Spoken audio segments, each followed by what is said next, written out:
शुक्रवार म्हणजे जे आपण 7 वाक्याविषयी आज बोलणार आहे की क्रूसावरती प्रभू येशू ख्रिस्ताने 7 वाक्य बोललेले आहेत. तेच 7 वाक्य आम्ही प्रत्येक वर्षी आपण ऐकत असतो, बोलत असतो. परंतु ह्या वेळेस 7 वाक्य 7 व्यक्ती अभिषेकाने भरलेली वेगवेगळ्या पद्धतीने आज आपण ते ऐकणार आहोत. त्यातलं माझं पहिलं वाक्य आहे लूक 23:34.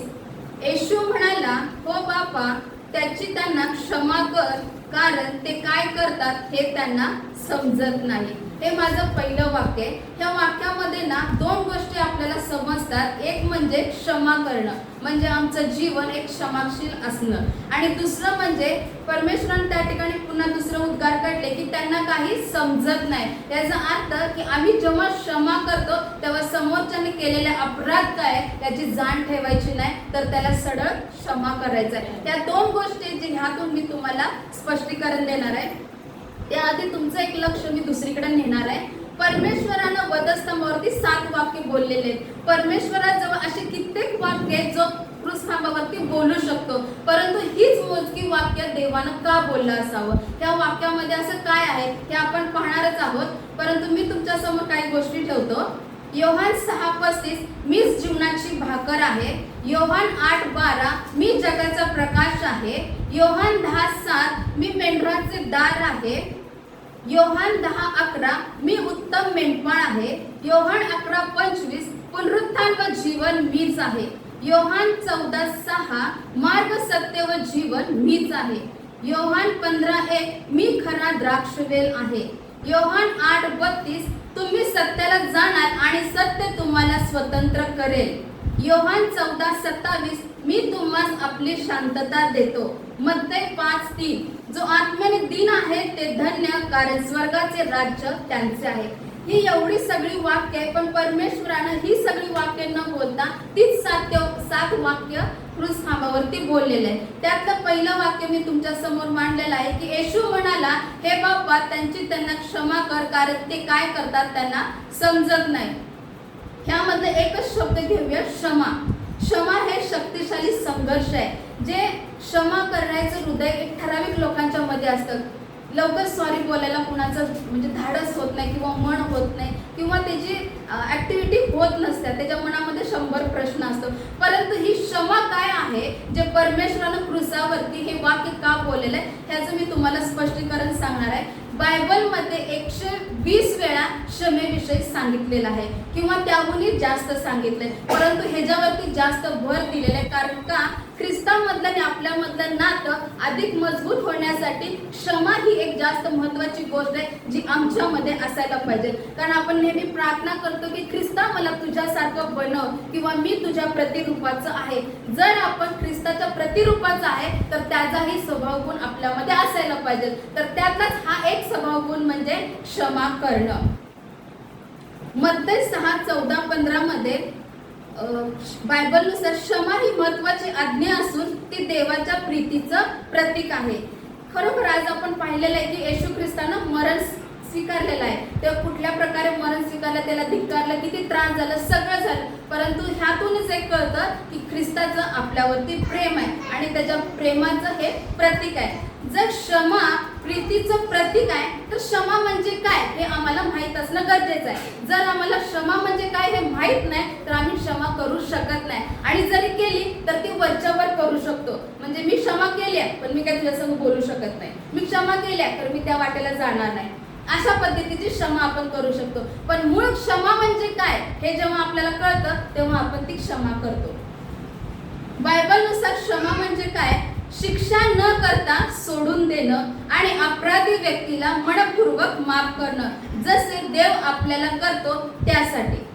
परमेश्वराने सांगितलेलं आहे की देवानं क्रूसावरती पण जेव्हा वाक्य बोललं तेव्हा वाक्य काय बोललं की त्यांना कळत नाही. मला एक सांगायचं आहे की त्यांना कळत नव्हतं का खरोखर देवाबरोबर काय होत आहे. देव असंही बोलला असताना, हे पित्या, त्यांनी काय करतात हे मला माहिती आहे पण तरी तू क्षमा कर. पण परमेश्वराने हे वाक्य असं न बोलता काय बोललं की त्यांनी काय करतात हे त्यांना कळत नाही. हे वाक्य बोललेलं आहे. म्हणजे मला काय म्हणायचंय की जेव्हा प्रभू येशू ख्रिस्ताला वधस्तंभावर खिळण्यात आलं तेव्हा त्या लोकांना माहित नसेल का आपण ह्या व्यक्तीबरोबर काय करतोय, हा व्यक्ती काय आहे, ह्या व्यक्तीने काय काय केलंय, हे सगळ्या गोष्टीची जाणीव त्यांना असणार आहे, त्यांना माहित असणार आहे. पण तरी देखील परमेश्वराने कळवळीनं म्हटलेले आहे की त्यांनी काय करतात हे त्यांना माहित नाही. याचाच अर्थ असा की समोरचा व्यक्ती कुठला अपराध करतो, काय आपल्याशी वागतो, कसा वागतो, कसा अपमानित करतो, ह्या सगळ्या गोष्टीचा विचार न करता आपण तो क्षमा करायचंय आणि ती गोष्ट सोडून द्यायचंय.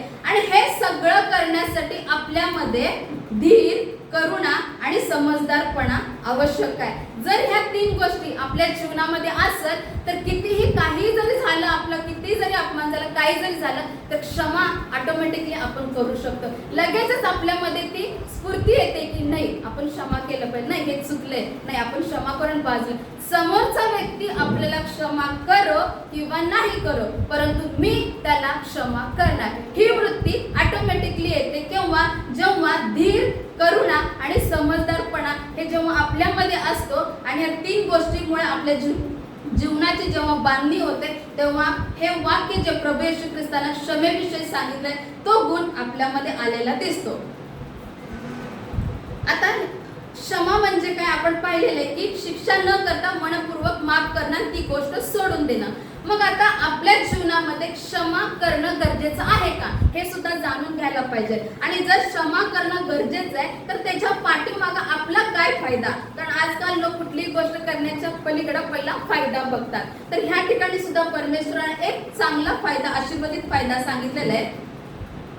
स्तोत्रसंहिता 103:12 मध्ये सांगितले की पूर्व पश्चिमेपासून जितके दूर आहे तितकेच त्याने आमचे अपराध आपल्यापासून दूर केले आहेत. म्हणजे पूर्व आणि पश्चिम ह्याच्यातलं अंतर जर आपण बघितलं, मोजमाप बघितलं की एवढे मोठे पाप आणि एवढे मोठे अपराध, एवढ्या मोठ्या चुका परमेश्वरानं तुमच्या आणि माझ्या काय केलेल्या आहेत, क्षमा केलेल्या आहेत. आणि म्हणून देव म्हणतो की तू देखील क्षमा कर.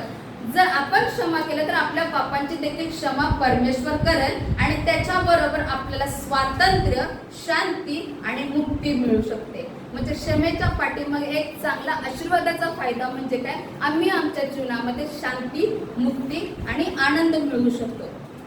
बरं, हे सगळं पाहिलं आपण. काय पाहिलं की क्षमा म्हणजे काय पाहिलं, क्षमा करणं गरजेचं आहे का पाहिलं. मग आम्ही आता क्षमा किती वेळा केली पाहिजे हे पण आम्हाला माहित पाहिजे ना. तर आपण एक वेळ किंवा 2 वेळ नाही तर बायबल सांगतं 7च्या 70 वेळा क्षमा करा.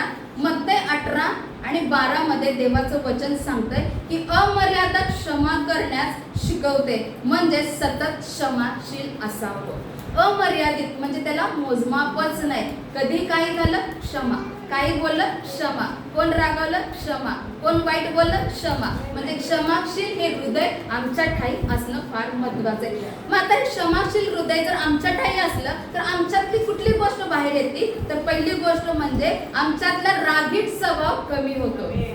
जेव्हा आम्ही क्षमाशील हृदयानं वागतो, बोलतो, राहतो तेव्हा आमच्यातला रागीट स्वभाव जो आहे तो बाहेर येतो, तो निघून जातो आणि आमचा स्वभाव एक दयावान होतो, एक नम्र होतो. म्हणजे क्षमा करणं किती आमच्या जीवनामध्ये महत्वाचं आहे, जेणेकरून त्याचा आशीर्वाद आम्ही मिळू शकतो. मग ह्या सगळ्या गोष्टीमध्ये यशायामध्ये म्हणतो की चला आपण एक तोडगा काढूया की आपण कसं जजमेंट करणार, की आम्ही कसं राहणार या वचनाप्रमाणे.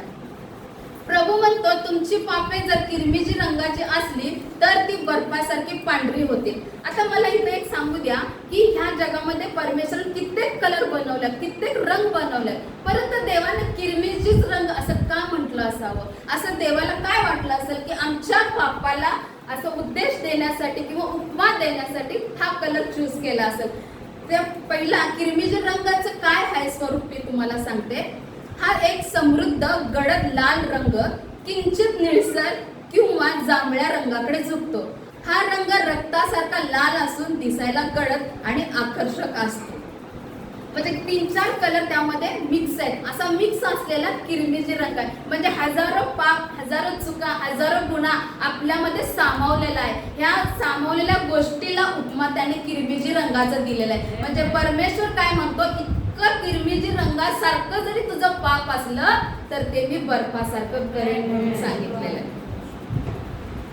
उदाहरणार्थ मी तुम्हाला सांगते, लूक 11 ते 22 ही गोष्ट तुम्हाला आणि मला माहिती आहे की पाप करण्याआधी क्षमा करण्यास देव तयार असतो. पाप करण्याआधी किंवा अपमान होण्याआधी देव तुम्हाला आणि मला क्षमा करण्यास तयार असतो. उदाहरणार्थ एक तुम्हाला सांगते की उधळ्या पुत्राचं तुम्हाला माहिती आहे, त्यानं सगळं घेऊन गेला, त्यानं सगळं एन्जॉय केला, सगळं जे काही पाहिजे त्याची इच्छा होती ते सगळं लुटला. तो जे बापाची वाटणी होती तो घेऊन गेला आणि सगळी एन्जॉयमेंट केला. आणि जेव्हा त्याच्याकडचं संपलं तेव्हा तो बापाकडे पुन्हा आला. आणि जेव्हा तो बापाकडे आला तेव्हा बापाने त्याला पाहिलं. त्यावेळेस काय स्थिती असेल आत्ताच्या जगामध्ये जर बघितलं तर एकतर बाप शिव्या घातला असता, मारला असता, हाणला असता आणि जा म्हटला असता बाहेर. पण त्या बापानं काय केलं की क्षणभर न लावता तो आनंदी झाला आणि लगेच राजवस्त्र घातला, राजमुद्रा घातली आणि पुन्हा नव्याने त्याला आहे तसं ते पद दिलेलं आहे. म्हणजे त्यानं क्षमा करण्यासाठी वेळ लावला नाही किंवा त्याने विचार केला नाही की माझ्या मुलानं माझ्या बाबतीत काय केलेलं आहे. म्हणजे क्षमा आम्हाला काय शिकवते की आम्ही कुठल्याही गोष्टीचा विचार केला नाही पाहिजे. आता आपण क्षमा करतो पण काही वेळेस काय होतं माहितीये काय, त्या काही गोष्टी आपण मनात ठेवतो, काही गोष्टी आपल्याला टोचत असतात. वर्ष आपण त्या गोष्टी काढत असतो. तर 2 उदाहरणं मी तुम्हाला समोर ठेवते, त्यातलं एक निवडायचंय. आजच्या दिवसामध्ये ही एक गोष्ट तुम्ही निवडायची की आज माझं जीवन परमेश्वराच्या आजच्या मरणात मी आज स्मरण करतो की ही गोष्ट माझ्या जीवनामध्ये मी घेणार आहे. 2 गोष्टी मी तुमच्या समोर ठेवतो. एका ठिकाणी आहे जीसीपी, तुम्हाला माहिती असेल जीसीपी गाडी काय आहे, आणि दुसरीकडे आहे येशू. आता या 2 गोष्टी तुमच्या नजरेसमोर ठेवा. जीसीपी काय करते तर जीसीपी माती उकरण्याचं काम करते, बरोबर आहे. आणि येशू काय करतो, क्षमा करण्यास शिकवतो. दुसरी गोष्ट काय, प्रत्येक वेळी झालेल्या गोष्टी उकरत बसायचं हे काम काय करतो जीसीपी. कुठे खड्डा काढायचं, काय करायचं, सगळं काय असेल ते काम काय करतं जीसीपी करते. परंतु देव काय करतो, देव झालेले सगळं सोडून क्षमा करण्यास शिकवतो. हालेलुया. तर आता आठवण ही गोष्ट करायचं की ज्या प्रभू येशू ख्रिस्तानं वधस्तंभावरती मरण स्वीकारलं, त्याने फटके खाल्ले, त्याला ढकलण्यात आलं, पाडण्यात आलं, थुंकण्यात आलं, काट्यांचं मुकुट घालण्यात आलं. इतक्या वाईट परिस्थितीमध्ये देखील येशू म्हणतो की हे ते काय करतात त्यांना कळत नाही, त्यांना तू क्षमा कर. म्हणजे जाता जाता देखील येशू काय म्हणतो की हा स्वभाव गुण माझ्या लेकरांच्या मध्ये असायला पाहिजे. जर प्रभू त्या गोष्टींची क्षमा करू शकतो तर आपण का नाही करू शकणार. तर हा स्वभाव गुण आपल्यामध्ये पाहिजे. परंतु आता ठरवायचंय की तुम्हाला जीसीपी सारखं राहायचं आहे का येशू सारखं राहायचं आहे. कारण येणाऱ्या दिवसामध्ये आपल्याला देव उभं करणार आहे त्या गोष्टीसाठी ज्याच्यासाठी आपण आज नेमलेला आहोत. जी त्याची इच्छा आहे ती आपल्यामध्ये तो पूर्ण करणार आहे. पण त्याच्या आधी ही गोष्ट आपण विचार करायचा आहे की ह्या सगळ्या गोष्टी आपल्यातून निघून गेल्या पाहिजेत. आता क्षमेविषयी हे सगळं आपण ऐकलं, पण बायबल आपल्याला क्षमेविषयी काय सांगतं हे सुद्धा जाणून घेणं महत्वाचं आहे. मत्ती 6:14-15, कारण जर तुम्ही इतरांच्या चुकांच्या क्षमा कराल तर तुमचा स्वर्गातील पिताही तुम्हाला क्षमा करेल, पण जर तुम्ही इतरांच्या चुकांची क्षमा करणार नाही तर तुमचा पिताही तुम्हाला क्षमा करणार नाही. कलसेकरस 3:13, एकमेकांचे सहन करा आणि कोणाविरुद्ध कोणाचे गाऱ्हाणे असल्यास आपसात क्षमा करा, प्रभूने तुम्हाला क्षमा केली तशी तुम्हीही करा. इफिसकरास पत्र 4:32 आणि एकमेकांविषयी मायाळू व कनवाळ व्हा, जसे देवाने ख्रिस्तामध्ये तुमच्या अपराधांची क्षमा केली तशी तुम्ही एकमेकांची करा.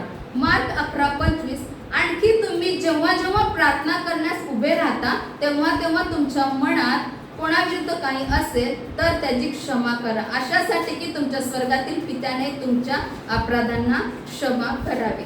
म्हणजे या वचनातून मला एवढं एकच सांगायचं आहे की तुमच्या मनापुढं एक प्रश्नचिन्ह नसावा की हा हे न केलं तर मी क्षमा केलं पाहिजे का, आता मी प्रभूमध्ये जाणार आहे क्षमा केलं पाहिजे. म्हणजे कुठलाही प्रश्न असला तर त्याचं उत्तर आहे ते वचन आहे, क्षमा करणं. जे आता आपण ऐकलेलं आहे की काही जरी झालं क्षमा करायचं आणि ते सोडून द्यायचंय. वरील वचन एकच शिकवतं की जसे देवाने आपल्याला ख्रिस्ताद्वारे मोठ्या मनाने क्षमा केली आहे तशी क्षमा आपण ही इतरांना केली पाहिजे. म्हणजेच तुम्ही आणि मी देवावरील प्रीतीचे प्रतीक ठरेल आणि क्षमा करण्याचा स्वभाव आपल्या जीवनामध्ये येऊ शकतो.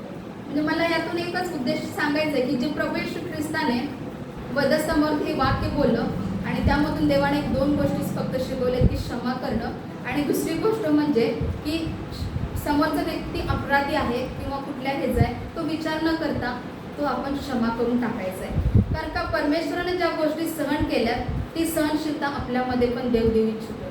ती क्षमाशील हृदय देऊ इच्छित आहे. फक्त आपलं काम आहे की प्रभूमध्ये राहणं आणि प्रभूला हाक मारणं. आणि जेव्हा ह्या सगळ्या गोष्टींचा आपण विचार करून त्या मार्गावरती चालतो, निश्चितच देव तुम्हाला आणि मला आशीर्वादित करतो.